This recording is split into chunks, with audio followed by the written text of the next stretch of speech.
എനിക്ക് മുഖ്യമന്ത്രിയോട് ഒന്നേ പറയാനുള്ളൂ, പുലിമടയെ കൊണ്ട് തല വെക്കരുത്, അത്ര പറയാനുള്ളൂ എനിക്ക്. പണ്ടറിയാലോ ഈ സതീശൻ വെല്ലുവിളിച്ചത്.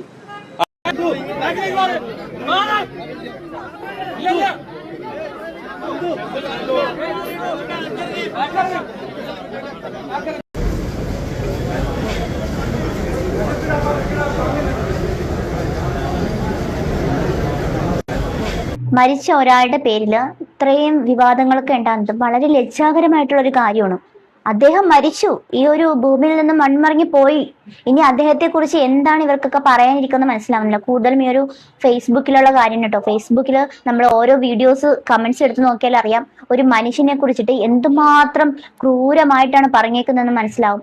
എന്തെന്ന് വെച്ചാല് അദ്ദേഹം ഈ ലോകം വിട്ടു പോയി, അദ്ദേഹം ഇപ്പൊ ലോകത്തില്ല, അതെല്ലാവർക്കും അറിയാലോ. എന്നിട്ട് പോലും വെറുതെ വിടാത്ത കുറേ എന്തോ പറയും, കുറെ കമ്മികളെന്ന് പറയാം, അത്രയ്ക്കും മോശമായിട്ടുള്ള രീതിയിലാണ്. ആ ഒരു മകൻ എന്ത് വിഷമത്തിലിരിക്കായിരിക്കും. അയാളെ ഏത് രാഷ്ട്രീയക്കാരനോ ആകട്ടെ, ഏത് പാർട്ടിയെ സപ്പോർട്ട് ചെയ്യുകയാകട്ടെ, അദ്ദേഹത്തിന്റെ നിലപാട് ഏത് പൊതുവേദിയിലും അദ്ദേഹം തുറന്നു പറഞ്ഞിട്ടുണ്ട്.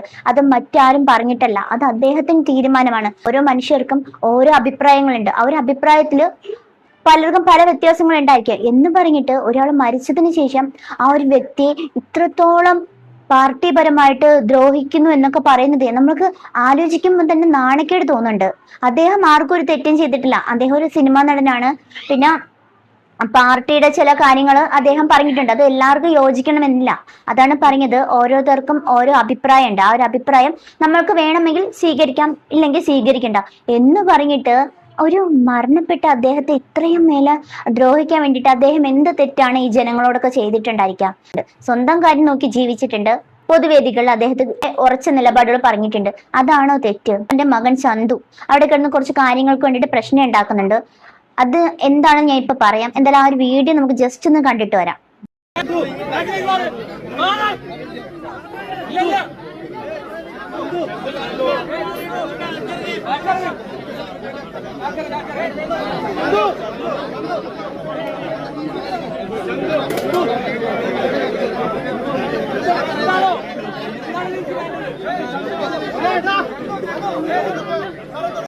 സലീംകുമാറിന്റെ മകൻ അവിടെ കിടന്ന് രോക്ഷാകുലനാകുന്നെന്ന് ചോദിച്ചാല് ആ ഒരു മരണപ്പെട്ട ആ ഒരു മനുഷ്യന്റെ മകനാണത്.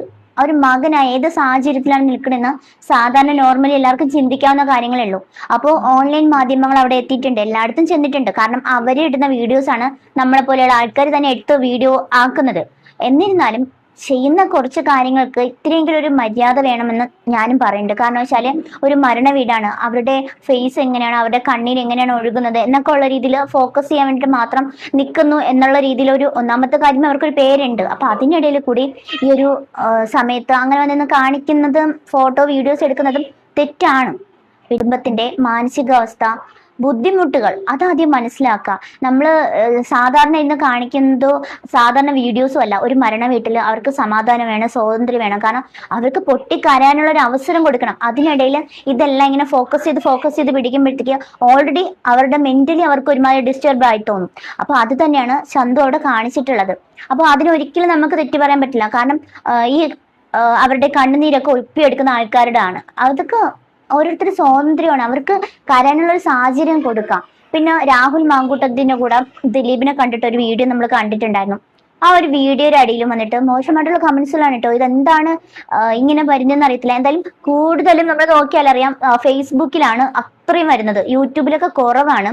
പിന്നെ ഇൻസ്റ്റാഗ്രാമിലും ഫേസ്ബുക്ക് കൂടുതൽ വരുന്നത് ഫേസ്ബുക്കിലാണ്. കാരണം ഫേസ്ബുക്ക് എടുത്താൽ അപ്പം അറിയാം നമുക്ക് നല്ല വീഡിയോസിനാണെങ്കിലും ചീത്ത വീഡിയോസിനാണെങ്കിലും ഒക്കെ ഒരേപോലെ എല്ലാ കമന്റ്സും വരുന്നത്. നല്ല വീഡിയോസിന് മോശം കമന്റ്സും ചീത്ത വീഡിയോസിന് അല്ലാത്ത കമന്റ്സും ഒക്കെയാണ് വരുന്നത്. അപ്പം ഈ ഇദ്ദേഹം എന്ത് തെറ്റാണ് ചെയ്തിട്ടുള്ളത്? അദ്ദേഹത്തിനെ കുറിച്ച് എത്ര മാത്രം ഇങ്ങനെ ആൾക്കാർ തമ്മിൽ കമന്റ്സ് ഇട്ട് വിലപിക്കാൻ വേണ്ടിയിട്ട് മാത്രം അദ്ദേഹം ഇവർക്ക് ആർക്കെങ്കിലും എന്തെങ്കിലും ദ്രോഹം ചെയ്തിട്ടുണ്ടോ? ഒരിക്കലും ഇല്ലല്ലോ. അപ്പോ ഈ ഫേസ്ബുക്കിലൊക്കെ പറയുന്ന ഓരോ കമന്റ്സ് കണ്ടാലും നമ്മൾ അന്തം വിട്ടുപോകും. ഇതെന്താണ് ഇവർ കാണിച്ചു കൂട്ടുന്നത്, എന്താണ് എഴുതി അങ്ങ് വിടുവാണ്.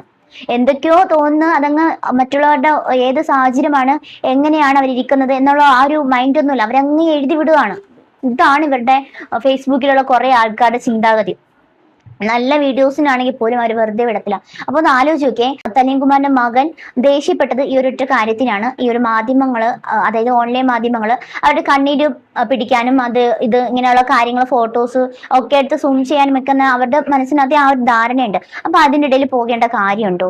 നിങ്ങൾക്ക് എന്തെല്ലാം കാര്യങ്ങളുണ്ട് വീഡിയോസ് എടുക്കാനായിട്ടും, ഒരുപാട് കാര്യങ്ങളാണ്. പക്ഷെ ഈ ഒരു സാഹചര്യത്തിൽ ഉമ്മാന്റെ മകനാണ് അവിടെ നിൽക്കുന്നത്. ആ ഒരു മകന് നഷ്ടപ്പെട്ടത് സ്വന്തം അച്ഛനെയാണ്. അപ്പൊ ആ ഒരു സാഹചര്യത്തിൽ നമ്മൾ ആ ഒരു കുടുംബത്തോടൊപ്പം നല്ല രീതിയിൽ നമുക്ക് അവിടെ നിൽക്കാം. പക്ഷേ ആ ഒരു വീഡിയോസും എടുത്ത് മാത്രം അത് കാണാൻ വേണ്ടിയിട്ട് മാത്രം ചില ആൾക്കാർ പോകുന്നുണ്ട്. അങ്ങനെ എടുത്തിട്ട് അങ്ങനെ കണ്ടിട്ട് വരാനും അങ്ങനെയുള്ള കാര്യത്തിന്. അപ്പൊ അതൊക്കെ നല്ലതായിട്ട് എനിക്ക് തോന്നിയിട്ടില്ല. എത്രയും നല്ല കാര്യങ്ങളുണ്ട് വീഡിയോസ് എടുക്കാനായിട്ട്, എത്രയോ കാര്യങ്ങളുണ്ട്. അപ്പൊ നിങ്ങൾ വിചാരിക്കും നിങ്ങളുടെ വീഡിയോസ് ആണല്ലോ നമ്മളും എടുക്കുന്നത്. ശരിയാണ്, നിങ്ങളുടെ വീഡിയോസ് ആണ് നമ്മൾ എടുക്കുന്നത്. പക്ഷെ ആ ഒരു എടുക്കേണ്ട വീഡിയോസിന്റെ സാഹചര്യം കൂടി ഒന്ന് മനസ്സിലാക്കിയാൽ അത്രയും നന്നായിരിക്കും. കുറെ നാൾക്ക് മുന്നേ ഒരുപാട് ഓൺലൈൻ വീഡിയോസ് ഒക്കെ ചെന്ന് ഇതുപോലെ വലിയ ഇതായിട്ട് ഉണ്ടാക്കിയിട്ടുണ്ട്. പക്ഷെ എന്നിരുന്നാലും ഇപ്പം അദ്ദേഹത്തിന് ഭയങ്കര ദേഷ്യം വന്നിട്ടുണ്ട്. കാരണം ചിന്തിക്കുന്നുണ്ട്, എൻ്റെ അച്ഛൻ മരണപ്പെട്ട് ഇവിടെ കിടക്കുന്നുണ്ട്, അതിൻ്റെ ഇടയിൽ കൂടി ഇങ്ങനെ ഓൺലൈൻ മീഡിയാസ് വന്നിട്ട് അച്ഛൻ്റെ ഫോട്ടോസ് പിന്നെ മറ്റുള്ളവർ കരയുന്നതും ഒക്കെ എടുത്താൽ അവർക്ക് ദേഷ്യം വരും. പ്രതികരിച്ചു. അത് സമയവും സന്ദർഭവും ചുറ്റുപാടും സാഹചര്യങ്ങളൊന്നും ആള് നോക്കിയിട്ടില്ല, നന്നായിട്ട് പ്രതികരിച്ചിട്ടുണ്ട്. അത് നമുക്കിനി തെറ്റ് പറയാൻ പറ്റില്ല. അത് ഓരോരുത്തരുടെ മാനസിക നില പോലെ ഇരിക്കും. അതാണ് നമ്മൾ മനസ്സിലാക്കുക. ഇപ്പൊ അയാൾ ദേഷ്യപ്പെട്ടെന്ന് പറഞ്ഞിട്ട് അയ്യോ അത് അഹങ്കാരമാണ് എന്ന് പറഞ്ഞിട്ട് കാര്യമില്ല. കാരണം ആ ഒരു സാഹചര്യം, അതാണ് സാഹചര്യം. കാരണം അദ്ദേഹത്തിന് നഷ്ടപ്പെട്ട അദ്ദേഹത്തിന്റെ അച്ഛനെ ആ ഒരു സൈഡിൽ നിന്ന് കാണുന്നുണ്ട്. ആ ഒരു സങ്കടം പൊട്ടിക്കരയുന്ന ആ ഒരു സമയത്ത് ഇങ്ങനെ റൗണ്ട് ചെറ്റിയത് ഇങ്ങനെ എടുക്കുമ്പം സ്വാഭാവികമാണ് അവർക്ക് അവിടെയെങ്കിലും ഇത്തിരി സമാധാനം കൊടുക്കൂ എന്നാണ് അവർ ഉദ്ദേശിച്ചത്.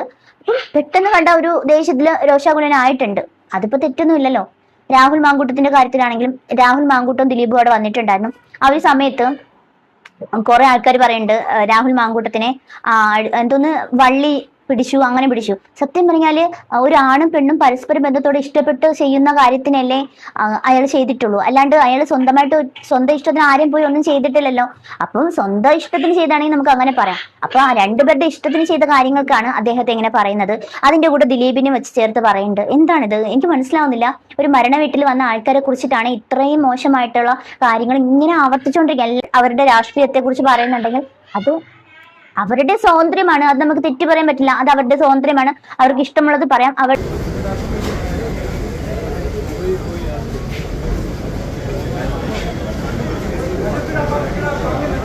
മരണാന്തര ചടങ്ങുകൾ പങ്കെടുക്കാൻ വേണ്ടിയിട്ട് CM വന്നിട്ടുണ്ടായിരുന്നു. ആ ഒരു സമയത്ത് അദ്ദേഹം ആ ഒരു വീട്ടിലേക്ക് കാലെടുത്ത് വയ്ക്കുന്ന സമയത്ത് ഒരാൾ ആദരിക്കാൻ വേണ്ടിയിട്ട് വരുവാണ്. ഇത് എന്താണ് കാണിക്കുന്നത് പോലും ഒരു ബോധമില്ലാത്ത മനുഷ്യര്. അതൊരു മരണ വീടാണ് എന്ന് പോലും ബോധമില്ലാതെ എന്തൊക്കെയോ കാണിച്ചു കൊടുക്കുന്ന കുറേ ആൾക്കാർ. എന്താ ഈ കാണിക്കുന്നത്? സത്യം പറഞ്ഞാൽ ലജ്ജ തോന്നുന്നുണ്ട് ഈ ആൾക്കാരെയൊക്കെ കൊണ്ടിട്ട്. എന്ത് വിഡ്ഢിത്തരങ്ങളാണ് ഈ കാണിച്ചു കൂട്ടുന്നത്? ഓരോരുത്തർക്കും ഒരു അഭിപ്രായം കാണുമല്ലോ.